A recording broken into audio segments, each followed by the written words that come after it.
সকাল থেকে সিএমপির dog squad দিয়ে তল্লাশি চলছে নগরীর সিআরবি, শিরিষতলা এবং ডিসি হিল। মূলত বর্ষবিদায় এবং বরণ অনুষ্ঠানের কেন্দ্রবিন্দু ওই দুটি এলাকা। তাই খোদ পুলিশ কমিশনার চলে আসলেন নিরাপত্তা তদারকি ঠিকমতো চলছে কিনা তা পরীক্ষা করে দেখতে।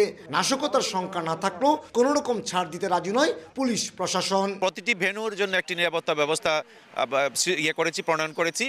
এটার মধ্যে আমাদের চেকিং থাকবে, আর্চ হয়ে থাকবে। দর্শকদের উদ্দেশ্যে বলতে চাই, তারা যেন খালি হাতে আসেন, মিনিং দ্যাট কোনো ব্যাগ পুটলা না নিয়ে আসেন। যারা মুখোশ পরিধান করবেন তারা যেন পূর্ব পরিচিত লোকজন হয়ে থাকে, সেটা যেন যারা আয়োজক আছে তারা নিশ্চিত করেন। পাশাপাশি আমাদের সাদা পোশাকের লোকজন থাকবে, আমাদের ইউনিফর্ম সার্ভিসের লোকজন থাকবে, গোয়েন্দারা কাজ করবে। আমরা কোনো সংখ্যা দেখছি না, তবে আমরা সবসময় যে কোনো খারাপ পরিস্থিতি মোকাবেলা যাতে করতে পারি সেই রকম প্রস্তুতি থাকে, এবার আমাদের সেই প্রস্তুতি থাকবে। দেশের 1 নম্বর নেটওয়ার্কে মাইজিপি অ্যাপে রিচার্জ হবে এমবি ছাড়াই 1 ক্লিকে। বিগত বছরের মতো এবারও ভোর থেকে ডিসি হিল এবং সিআরবি শিরিষতলায় চলবে নানা আয়োজন, আর তা বিরতিহীনভাবে চলবে সন্ধ্যা পর্যন্ত।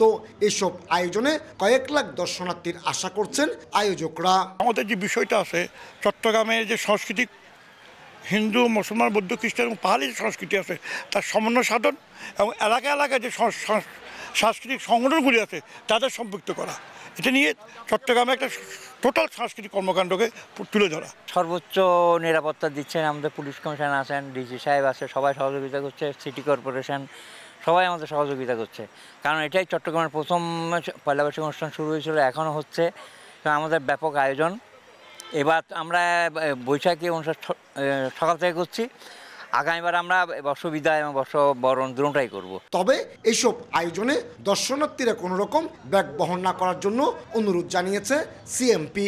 সে সাথে চারুকলার মঙ্গল শোভাযাত্রায় অপরিচিত কারো হাতে মুখোশ না দিতেও অনুরোধ জানানো হয়েছে। কমল দে, সময় সংবাদ, চট্টগ্রাম।